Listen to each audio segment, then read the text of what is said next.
today. Now at 7, a suspect in custody after stabbing a grandfather and 10-year-old girl at their Sunland home. The shocking attack caught on camera. The city of Los Angeles pushing to have California share civil liability for damages tied to the deadly Palisades fire. The latest legal moves. New developments tonight in the search for Nancy Guthrie as the FBI says they are investigating a mysterious new note sent to a local news station. Now on the news at 7.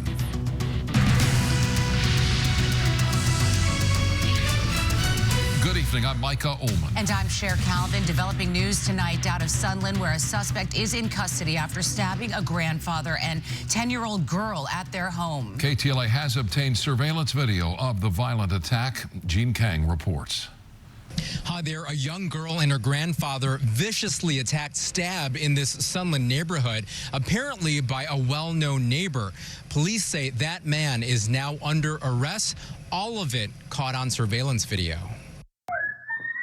This disturbing video shows the moment a man attacks the family as they're heading out for school. The grandfather stabbed in the neck, the little girl slashed on her arm. We've blurred the images due to their graphic nature. Psychopath runs at the granddaughter, straight up stabs her on the arm. It happened just before 8 o'clock this morning on Eldora Avenue. Surveillance video shows the pair walking down their driveway when they're ambushed. The attack moves to the middle of the street where the grandfather fights back against the suspect. Neighbors say that man is mentally ill. He stabs the grandfather, then steals the family's black Volvo. The suspect fled in a dark-colored Volvo. The vehicle is in custody. Neighbors say the suspect lives next door with his parents. LAPD says he sometimes leaves home to live in his car. Residents claim this is the second time he's targeted that girl. We've been having problems with him for years. Both victims were hospitalized, their conditions unknown. That suspect's family did not want to go on camera. Police say this case is still under investigation, and most likely the DA's office will be coming forward with some major charges. And the grandfather tonight is still in the hospital. Reporting here in Sunland, Gene Kang, KTLA 5 News. New details tonight, one day after a 92-year-old woman slammed into the 99 Ranch Market in Westwood, killing 2 employees and a customer.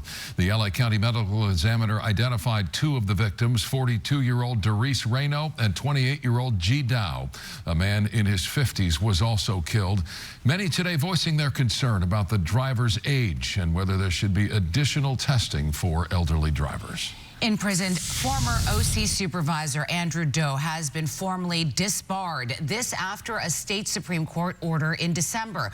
Doe is now prohibited from practicing law in California. He's also been ordered to pay $5,000 to the state bar. Doe is serving a 5-year prison sentence in Arizona and must pay $900,000 in restitution after pleading guilty to federal bribery charges. Former Dodger Yasiel Puig has been found guilty of lying to investigators and obstruction of justice in relation to his involvement in an illegal sports gambling business run by ex-minor league pitcher Wayne Nix.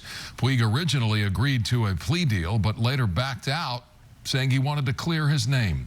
Puig faces up to 20 years in prison when he's sentenced in May. A New Mexico grand jury has indicted Timothy Busfield on 4 charges of criminal sexual contact of a child. The 68-year-old is accused of touching 2 boys on the set of The Cleaning Lady while filming in Albuquerque. Busfield denies wrongdoing, claiming the accusations are retribution for the children being cut from the show. His attorneys reacting to the indictment saying, quote, the DA is choosing to proceed on a case that is fundamentally unsound and cannot be proven at trial. An off-duty Pasadena fire captain is out on bond after being arrested on suspicion of continuous sexual abuse of a child. Christopher Ramstead was taken into custody Wednesday and released on $550,000 bond. The city of Pasadena says the alleged incident occurred outside the scope of Ramstead's official duties and that the fire captain has been put on administrative leave as the investigation unfolds. The FBI tonight is investigating a mysterious new note that surfaced in the disappearance of Today's Show anchor Savannah Guthrie's mother. The message from someone claiming to be involved in the kidnapping was sent to a local news station. The Tucson CBS affiliate posted on X that it appears the sender used the same type of secure server to hide their IP address. Also that it contains something that will prove they are the same people who sent the first ransom note. 84-year-old Nancy Guthrie vanished from her Arizona home 6 days ago. And a Southern California man accused of sending a hoax ransom note to the family of Today's Show host Savannah Guthrie makes his first court appearance in federal court. The hoax ransom note has no connection to the other ransom note being investigated by the FBI. KTLA's Rachel Menitoff is live at the federal courthouse in Santa Ana tonight. Rachel? Hi, good evening. Derek Colella is being released on a $20,000 bail, assuming he complies with a long list of conditions. The government, during his hearing today, accuses him of using the Guthrie's personal tragedy for his own personal gain. 42-year-old Derek Colella appearing before a federal judge Friday on 2 charges for allegedly sending a phony ransom message to Nancy Guthrie's daughter and son-in-law. The judge released Colella as long as he agrees to notify his supervisor about all of his electronic devices and doesn't have any kind of contact with the Guthries. As a family, we are doing everything that we can. Moments after this video aired Wednesday evening of Today's Show host Savannah Guthrie making an emotional plea to her mother's potential kidnappers. The FBI says Colella capitalized on the opportunity. My next message is to those imposters who are trying to take advantage and profit from this situation. We will investigate and ensure you are held accountable for your actions. The Hawthorne resident had apparently been watching the ongoing coverage and is accused of sending a text message saying, "Did you get the Bitcoin? We're waiting on our end for the transaction." His arrest comes days after the 84-year-old grandmother disappeared from her Tucson home, and several media outlets reported receiving ransom notes demanding Bitcoin in exchange for her release. Authorities say Colella's ransom demand is not connected to the other 2 that were sent to news outlets. The FBI tracked him down through a virtual phone number and IP address, which led them back to his home.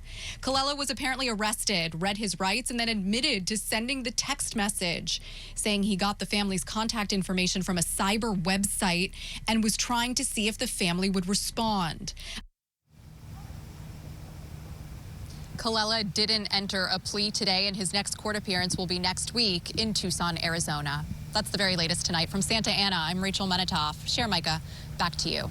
All right, Rachel, thank you. The city of LA has filed a so-called cross complaint asking the state of California, its Natural Resources Agency, Department of Parks, and the Santa Monica Mountains Conservancy to share any possible civil liability for the potential monetary damage tied to the Palisades fire.